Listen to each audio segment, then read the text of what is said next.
نەتەوە یەکگرتووەکان لە عێراق لە ڕێگەی پڕۆژەیەکەوە دەیەوێت ئاشتەوایی لە نێوان پێکهاتەکانی قەزای خورماتوو دروست بکات بۆ ئەو مەبەستەش لەگەڵ پێکهاتە جیاوازەکانی قەزاکە تاوتوێی پڕۆژەکەی کردووە.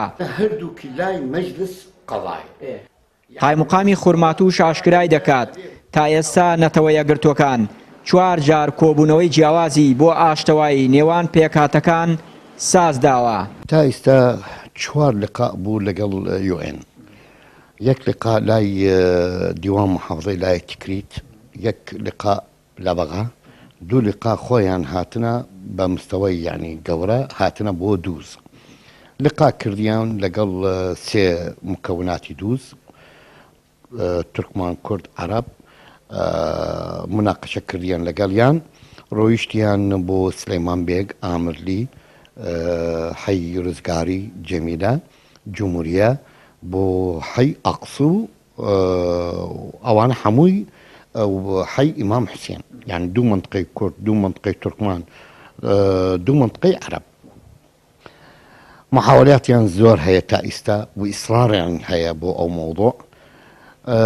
نەتائیج تا ئێستا زۆر ئیجابیە.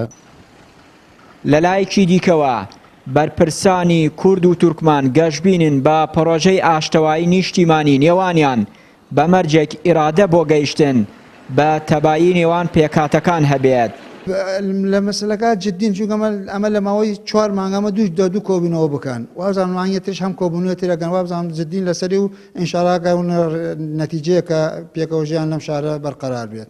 وڵی نەتەوەکان هەر کەسە و مەزڵومیەت و هین خۆی بۆیان باس کردووە، ئیترەوە لای ئەوان ئەمێنە لەژنەی خۆیان هەیە لەسەر ئەوە تەقیم این نەتەوەکانەکەن، تەقیمی کوردەکەن تا چەند ڕاستەکە کورد، تا چەند تورکمان ڕاستەکە، تا چەند عەرەب ڕاستەکە، و گوێرەی ئەوە ناوخۆیان لەژنەی دروستەکەن، لە گوێرەی ئەوە مؤتەمەرە عام ئەکەن و ئابزانم لەو مؤتەمەرە نەتیجەکانەکان دەرەخەن.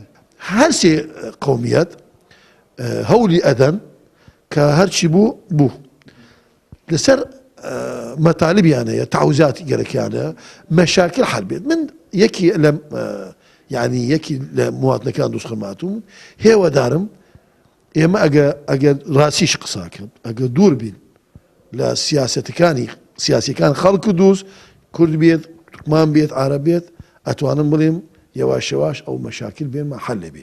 تەئسیر سیاسی ناو دروست خرماتوو لە تەئسیر اجتیماعی زیاترە.